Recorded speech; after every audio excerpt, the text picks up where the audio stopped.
কোচবিহার পঞ্চানন বর্মা ইউনিভার্সিটির 4 বছরের under graduate কোর্সের প্রথম সেমিস্টারের ছাত্রছাত্রীদের জন্য আমাদের আজকের এই স্পেশাল ভিডিও। কারণ আজকের এই ভিডিওটিতে আমরা মেজর কোর্সের অন্তর্গত এডুকেশন সাবজেক্টটির সম্পূর্ণ সিলেবাস সম্পর্কে বিস্তারিত আলোচনা করব। সিলেবাসের অন্তর্গত কোন কোন বিষয়গুলি কিভাবে পড়তে হবে বিস্তারিত জানতে আজকের এই ভিডিওটি তোমাদের শুরু থেকে শেষ পর্যন্ত অত্যন্ত মনোযোগ সহকারে দেখতে হবে। আর হ্যাঁ, আরও একটা বিষয়, তোমরা চাইলে আমাদের সাজেশনটি সরাসরি পেতে পারো হোয়াটসঅ্যাপ গ্রুপের মাধ্যমে। হোয়াটসঅ্যাপ গ্রুপের লিঙ্ক ডেসক্রিপশন বক্সে রয়েছে, তোমরা চাইলে আমাদের হোয়াটসঅ্যাপ গ্রুপে কিন্তু যুক্ত হতে পারো। তো যাই হোক, শুরু করছি আমাদের আজকের এই স্পেশাল ভিডিওটি। এই হচ্ছে আমাদের সম্পূর্ণ সিলেবাস, আর আমাদের সিলেবাসের টাইটেলটা হচ্ছে ফাউন্ডেশনস অফ এডুকেশন।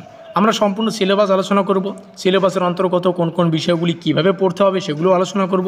সঙ্গে আলোচনা করব এমন কিছু গুরুত্বপূর্ণ টপিক যেখান থেকে পরীক্ষায় প্রশ্ন আসবেই। তো তার আগে আমরা আমাদের পেইড নোট সম্পর্কে একটু আলোচনা করি। দেখো, আমরা এই সম্পূর্ণ সিলেবাস থেকে 100% কমনযোগ্য প্রশ্ন এবং উত্তরগুলিকে পেইড নোটসের আওতায় করেছি। আবার বলছি, 100% কমনযোগ্য প্রশ্ন এবং উত্তরগুলিকে আমরা আমাদের পেইড নোটসের আওতায় করেছি। তোমরা যদি আমাদের পেইড নোটস নিতে চাও, স্ক্রিনে দেওয়া নম্বর থেকে আমাদের সাথে যোগাযোগ করতে পারো। এবার এরকম আজব ছাত্রছাত্রী অনেক আছে যারা এখন কমেন্ট করবে, এত 100% করছেন, পরীক্ষার প্রশ্নপত্রটি কি আপনি বানাবেন? তাদের উদ্দেশ্যে জানিয়ে রাখি, আমরা প্রত্যেকটা সেমিস্টারের জন্য পেইড নোটসের ব্যবস্থা করি এবং এর আগেও করেছি। আর এর আগে যে সমস্ত পরীক্ষা হয়েছে আমাদের পেইড নোটস থেকে কিন্তু ছাত্রছাত্রীরা কমন পেয়েছিল, বোঝা গেল? সেই বিশ্বাস দেখেই কিন্তু এবারও আমরা পেইড নোটসের ব্যবস্থা করেছি। যারা যারা বুদ্ধিমান তোমরা জানো তোমাদের কী করা উচিত, স্ক্রিনে দেওয়া নম্বর থেকে আমাদের সাথে সরাসরি কিন্তু যোগাযোগ করতে পারো। এবার একটু কম্পেয়ার করা যাক আমাদের পেইড নোটস আর অন্যদিকে অফলাইন প্রাইভেট ব্যাচ। আমি কোনো শিক্ষক মহাশয়কেও এখানেও কিন্তু টার্গেট করে বলছি না। আমাদের পেইড নোটস আর হচ্ছে অফলাইন, যে মানে কোথাও বড় অনেক ছাত্রছাত্রী আছে যারা কিন্তু অফলাইনে টিউশন পড়বে, ঠিক আছে? আমি বলছি না যে অফলাইনে টিউশন পড়াটা খারাপ, তবে এখান থেকে কিছু তথ্য আমরা একটু আলোচনা করি। দেখো, এই ক্ষেত্রে আমি যে বিষয়টাকে স্পেশালি তুলে ধরবো সেটা হচ্ছে, দেখো, অফলাইনের যে প্রাইভেট টিউশনটা, এক্ষেত্রে একটা সাবজেক্ট বা পার সাবজেক্ট তোমাদের 1000 থেকে কিন্তু 1500 টাকা নেওয়া হবে। তোমরা যেখানেই অফলাইন পড়ো না কেন, 1000 থেকে 1500 টাকা নেওয়া হবে। সেই তুলনায় আমাদের পেইড নোটসের কিন্তু ক্রয় মূল্য অতি সামান্য। এটা হচ্ছে প্রথম পার্থক্য, বোঝা গেল? আরও একটা পার্থক্য আমি দেখিয়ে দিচ্ছি আমাদের পেইড নোটস আর অন্যদিকে হচ্ছে অফলাইন প্রাইভেট টিউশনের ব্যাচ। দেখো, অফলাইন প্রাইভেট টিউশনের ব্যাচ সপ্তাহে 2 দিনের বেশি পড়াতে পারবেন না। এক্ষেত্রে 2 দিন, মনে করে একদিন, মানে প্রথম দিন বা সপ্তাহে 2 দিন যেহেতু বলছি, একদিন তোমাদের 2টো প্রশ্ন উত্তর লেখালো, মানে প্রশ্নের উত্তরগুলো লেখাবে, শেষ সময় 2 ঘন্টা শেষ। আর অন্য দিন, মানে সপ্তাহে যেহেতু 2 দিন, একদিন 2টো প্রশ্ন, অন্য দিন 2টো প্রশ্ন, টোটাল কিন্তু 4টা প্রশ্ন, মানে এক সপ্তাহে তোমরা 4টা প্রশ্ন এই অফলাইন থেকে পেয়ে যাচ্ছ। এটা কিন্তু কস্ট প্রাইস বেশি, আমাদের কস্ট প্রাইস কম, ঠিক আছে? এখান থেকেও তোমরা কমন পাবে, কারণ এর আগের বছরও আমরা কমন দিয়েছিলাম, সেইভাবেই কিন্তু আমরা পেইড নোটসটা তৈরি করি। আর আমাদের পেইড নোটস নিয়ে 1 মিনিটের মধ্যেই সম্পূর্ণ পিডিএফ ফাইলটা তোমরা পেয়ে যাবে হোয়াটসঅ্যাপ পিডিএফ মারফত, মানে হোয়াটসঅ্যাপে পেয়ে যাবে। আর এই যে এক সপ্তাহে তোমরা অফলাইনে যেটা 4খানা টোটাল প্রশ্ন পড়েছো না, অফলাইনে আমাদের সম্পূর্ণ পিডিএফগুলো তোমরা কিন্তু, মানে পিডিএফ যতগুলো থাকবে পিডিএফ ফাইলে থাকা প্রত্যেকটা প্রশ্ন তোমরা কিন্তু রিডিং পড়তে পারো। সম্পূর্ণ পিডিএফ ফাইলটা তোমরা যদি রিডিং করে রাখো, তাহলে পুরো সিলেবাসের কী রয়েছে সেটা কিন্তু তোমাদের মাথায় একটা বেস আকারে কিন্তু সেভ হয়ে যাবে। বোঝাতে পারলাম? অবশ্যই। অর্থাৎ পুরো সিলেবাসে কী আছে 1 সপ্তাহের মধ্যে তোমরা সেগুলো জানতে পারবে। তারপরে যথারীতি 1 থেকে 1.5 মাস যদি সকালবেলা এবং রাত্রিবেলা একটু সময় নিয়ে পড়ো, 2 ঘন্টা করে সকালবেলা, রাত্রিবেলা 2 ঘন্টা করে পড়ো, তাহলে এই পুরো পিডিএফ ফাইলটা 1 থেকে 1.5 মাসের মধ্যেই কিন্তু কভার হয়ে যাবে এবং সম্পূর্ণ সিলেবাস কিন্তু তোমাদের 1 মাসের মধ্যেই কভার হয়ে যাবে যদি আমাদের পেইড নোটসটা নাও। আশা করি বোঝাতে পারলাম। যাই হোক, এত বলতে লাগে না, যদিও বলে দিচ্ছি, কারণ তোমরা প্রথম সেমিস্টার তোমরা জানো না, এর আগেও কিন্তু আমরা দিয়েছি। যারা বর্তমানে 3rd সেমিস্টারে পড়ছে তারা জানে, 5th সেমিস্টারে পড়ছে তারা জানে, আমাদের সাজেশন মানে 100% কার্যকরী সাজেশন, ব্রহ্মাস্ত্র সাজেশন। তোমরা আমাদের ভিডিওগুলো দেখলেই বুঝতে পারবে। এবার চলে আসি আমাদের সিলেবাসে। দেখো, সিলেবাসটা ইংলিশে প্রকাশিত। যাদের ইংলিশের সিলেবাসটা প্রয়োজন তোমরা এখান থেকে জাস্ট একটু দেখে নাও। Basic concept of educational philosophy, এখানে 3খানা খণ্ড রয়েছে। আমরা এই সিলেবাসটা আবার বাংলায় আলোচনা করব। ইউনিট 2, ইউনিট বলতে কিছু না, ইউনিট বলতে অধ্যায় বোঝায় বা টপিক বোঝায়, ঠিক আছে? তো দ্বিতীয় ইউনিট যেখান থেকে পড়তে হচ্ছে স্কুলস অফ ফিলোসফি, এখান থেকে তার 3টা ভাগ রয়েছে। Unit 3 basics concepts of educational psychology, এখান থেকে পড়তে হচ্ছে আবার 3টা খণ্ড, এই কয়েকটা বিষয় রয়েছে। ইউনিট 4-এ আসবো। ইউনিট 4 থেকে পড়তে হচ্ছে আমাদের গ্রোথ অ্যান্ড ডেভেলপমেন্ট, এখান থেকে পড়তে হচ্ছে এই কটা ভাগ, 2টো ভাগ আমরা দেখতে পাচ্ছি। সেই সঙ্গে রয়েছে আমাদের কি বলছেন প্র্যাকটিসের একটা খণ্ড রয়েছে বা অধ্যায় রয়েছে, যেখান থেকে সেমিনার পড়তে হয়, ফিল্ড প্র্যাকটিস পড়তে হয়। এই হচ্ছে আমাদের সম্পূর্ণ সিলেবাস। তো চলো সম্পূর্ণ সিলেবাসটা এখন বুঝে নেওয়া যাক। এই হচ্ছে আমাদের সম্পূর্ণ সিলেবাস, যেমনটা আমরা আলোচনা করলাম। সেমিস্টার 1 আমাদের সম্পূর্ণ সিলেবাসের টাইটেলটা হচ্ছে ফাউন্ডেশনস অফ এডুকেশন, অর্থাৎ শিক্ষার ভিত্তি।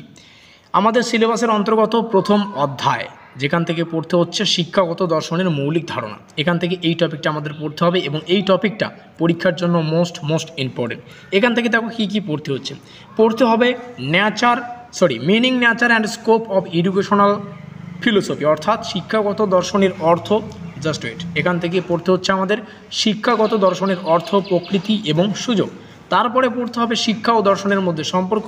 তারপরে পড়তে হচ্ছে শিক্ষার উদ্দেশ্য স্পেশালি দুটো আমাদের পড়তে হয়, একটা হচ্ছে ব্যক্তি এবং একটি সামাজিক, মানে ব্যক্তিতান্ত্রিক উদ্দেশ্য এবং সামাজিক উদ্দেশ্য পড়তে হবে। এই তিনটা খণ্ড আমাদের মিলে আমাদের ইউনিট 1টা সৃষ্টি হচ্ছে। তাহলে এই তিনটা খণ্ড মিলে আমাদের ইউনিট 1 বা প্রথম অধ্যায়টা ডিভাইড করা হয়েছে এবং এই প্রথম অধ্যায় বা প্রথম ইউনিট পরীক্ষার জন্য মোস্ট ইম্পর্টেন্ট। এখান থেকে যে কোনো ধরনের প্রশ্ন আসতে পারে, আর যে সমস্ত প্রশ্নগুলি গুরুত্বপূর্ণ আমরা আমাদের পেইড নোটসে রেখেছি। ছাত্রছাত্রীরা যদি নিতে চাও স্ক্রিনে দেওয়া নম্বর থেকে আমাদের সাথে যোগাযোগ করতে পারো। এবার আসি দ্বিতীয় অধ্যায় থেকে পড়তে হবে স্পেশালি স্কুল অফ ফিলোসফি, যথার্থই একটা কঠিন অধ্যায় বলতে পারো। এখান থেকে পড়তে হচ্ছে স্কুল অফ ফিলোসফি। তবে এখান থেকে প্রথম যে কনসেপ্ট পড়তে হবে, দর্শনের ভারতীয় এবং পশ্চিমা স্কুলগুলির ওভারভিউ পড়তে হবে, বিস্তারিত টিকা টাইপের প্রশ্ন আসে এখান থেকে। তারপর হচ্ছে ইন্ডিয়ান স্কুল অফ ফিলোসফি, এখান থেকে সাম্য, তারপরে রয়েছে সাংখ্য, ন্যায়, বৌদ্ধ, এই কয়েকটা বিষয় এখান থেকেও একটা প্রশ্ন আসে। সাংখ্য আসবে, ন্যায় আসবে, নাহলে বৌদ্ধ আসবে, যে কোনো একটা টাইপের আসে। তারপরে পড়তে হচ্ছে ওয়েস্টার্ন স্কুল অফ ফিলোসফি, আদর্শবাদের বিষয়টা, প্রকৃতিবাদ এবং বাস্তববাদের বিষয়টা স্পেশালি এই টপিকের অন্তর্গত। এই তিনটা টপিক মিলে আমাদের ইউনিট 2টা কিন্তু ডিজাইন। এবার আসবে ইউনিট 3, মানে আমাদের তৃতীয় অধ্যায়। ইউনিটটাকে আমরা অধ্যায় হিসেবে কিন্তু ব্যাখ্যা করছি আর কি। এখান থেকে পড়তে হচ্ছে basic concepts of educational psychology. এই টপিকটা পরীক্ষার জন্য মোস্ট ইম্পর্টেন্ট। যদি ইউনিট 1 এবং ইউনিট 2 ভালো করে পড়ো, তাহলে ইউনিট 1 এখানে লিখে দিচ্ছি, ইউনিট 1 সেই সঙ্গে ইউনিট 3, এই দুটো ইউনিট ভালো করে পড়লে ইউনিট 2 পড়ার কোনো প্রয়োজনে পড়ে না। জাস্ট এটা একটা প্রাইভেট জিনিস, যেটা তো আমাদের একটু বলে দিলাম আর কি। এটা কিন্তু সিকিউরিটি বিষয়, আমরা নোটগুলো সেভাবে তৈরি করি। তো যাই হোক, এটা আলাদা বিষয়, পরে আলোচনা করবো সেগুলো। বেসিক কনসেপ্ট যেমনটা আলোচনা করলাম, তৃতীয় অধ্যায় basic concepts of educational psychology, শিক্ষাগত মনোবিজ্ঞানের মৌলিক ধারণা। এটার প্রথম পার্ট শিক্ষাগত মনোবিজ্ঞানের ধারণা পড়তে হবে, প্রকৃতি এবং সুযোগ পড়তে হচ্ছে মোস্ট ইম্পর্টেন্ট। এখান থেকে একটা প্রশ্ন পরীক্ষা আসবেই, তোমরা খাতায় লিখে নিতে পারো যে স্টাডি কেয়ার WB থেকে বলা হয়েছে এই পার্টটা থেকে একটা প্রশ্ন তোমাদের পরীক্ষায় আসা বাঞ্ছনীয়। এতক্ষণ আমি ভিডিওটা যখন আলোচনা করলাম, কোনো জায়গাও কিন্তু 3খানা স্টার আলোচনা করিনি। এই প্রথম 3খানা স্টার দিয়ে এই টপিকটাকে তোমাদের সামনে উপস্থাপন করলাম। তারপরে পড়তে হচ্ছে আমাদের ইউনিট 3-র দ্বিতীয় টপিক বা কনসেপ্ট, মনোবিজ্ঞান এবং শিক্ষার মধ্যে সম্পর্ক, শিক্ষায় মনোবিজ্ঞানের প্রাসঙ্গিকতা। এই 3টা টপিক রয়েছে, এই 3টা টপিকের মধ্যে একটা তো আসবেই।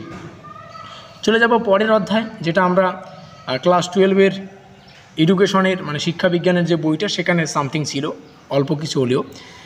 এখান থেকে পড়তে হচ্ছে গ্রোথ অ্যান্ড ডেভেলপমেন্ট, যার অর্থ হচ্ছে বৃদ্ধি এবং উন্নয়ন। এখান থেকে প্রথম যে টপিক বা প্রথম খণ্ড পড়তে হচ্ছে সেটা হচ্ছে গ্রোথ অ্যান্ড ডেভেলপমেন্টের পার্টটা, অর্থাৎ বৃদ্ধি এবং উন্নয়ন, কনসেপ্ট অ্যান্ড প্রিন্সিপালস, বৃদ্ধি এবং উন্নয়নের যে মূল ধারণা এবং এর যে নীতিগুলো সেগুলো পড়তে হচ্ছে। এখান থেকে প্রশ্ন আসে যে বৃদ্ধির বিভিন্ন পার্টগুলো বা বৃদ্ধির যাই হোক, এগুলো পরে আলোচনা করবো, ঠিক আছে। তারপরে রয়েছে ডিটারমিনেন্টস অফ ডেভেলপমেন্ট, নির্ধারক, সেই সঙ্গে উন্নয়নের যে নির্ধারকগুলি সেগুলো পড়তে হচ্ছে। তারপরে আমরা পরবর্তী টপিক বা পরবর্তী খণ্ডে যাব, যেখান থেকে পড়তে হচ্ছে স্টেজেস অফ ডেভেলপমেন্ট, বিকাশের পর্যায়। যেমন শৈশবকাল তোমরা পড়েছো অবশ্যই, তো এই সমস্ত বিষয়গুলো এখান থেকে একটু পড়ে রাখো, এটাও মোস্ট ইম্পর্টেন্ট। আর এই টপিকটা কিন্তু, এই যে ছোট্ট টপিকটা আছে না, এই টপিকটা যাদের MDC-তে এডুকেশন রয়েছে, এখানে লিখে দিচ্ছি, লিখলাম জাস্ট, MDC-তে যাদের এডুকেশন রয়েছে তাদের কিন্তু এই টপিক থেকে MCQ প্রশ্ন পড়তে হবে। আর MDC এডুকেশনেরও কিন্তু তোমরা পেইড নোটস আমাদের কাছে পেয়ে যাবে, তো যোগাযোগ করলে কিন্তু পেইড নোটটা তোমরা নিতে পারো। অবশ্যই বোঝাতে পারলাম। চলে আসবো আমাদের সিলেবাসের অন্তর্গত সর্বশেষ ইউনিট, অত্যন্ত গুরুত্বপূর্ণ, তবে না পড়লেও চলে। এখান থেকে পড়তে হচ্ছে প্র্যাকটিজম, অনুশীলন পড়তে হচ্ছে স্পেশালি। সেমিনার পড়তে হবে। সেমিনার জানো তোমরা কি, মাঠ অনুশীলন। তারপরে এখানে আমরা দেখতে পাচ্ছি সেই পার্টটা এখানে মিসিং হয়েছে, এই টপিকটা কিন্তু মানে এই পার্টটা বাংলায় কিন্তু মিসিং হয়েছে। তাই হোক এই কয়েকটা বিষয় পড়তে হচ্ছে। আর এই প্র্যাকটিসিজম বা ইউনিট 5 ইম্পর্টেন্ট হলেও না পড়লেও চলে, কারণ পরীক্ষার প্রশ্নগুলো অথবা আকারে আসে, হয় এখান থেকে করতে হচ্ছে, নতুবা উপরের কোনো টপিক থেকে একটা অথবা আকারে প্রশ্ন দিয়ে দিল। তো যাই হোক একটু আমাদের সেভাবেও পড়তে হবে। লাস্ট লাইনটার অর্থ আমরা এখানে দেখতে পাচ্ছি, শিক্ষাগত চিন্তাভাবনা এবং চিন্তাবিদদের সমালোচনামূলক বিশ্লেষণ এবং মূল্যায়ন, এই হচ্ছে আমাদের বিষয়। ঠিক আছে, তো কিছু শর্টকাট প্রক্রিয়াও আমাদের অবলম্বন করতে হবে। তো প্রত্যেকটা জিনিস আমরা আমাদের পেইড নোটসে সেভাবেই ডিজাইন করেছি। আবারও বলছি, ইচ্ছুক ছাত্রছাত্রীরা আমাদের সাথে যোগাযোগ করে আমাদের পেইড নোটসটা নিতে পারো। আর অবশ্যই ডেসক্রিপশন বক্সে থাকা আমাদের হোয়াটসঅ্যাপ গ্রুপে অবশ্যই যুক্ত হয়ে নিও।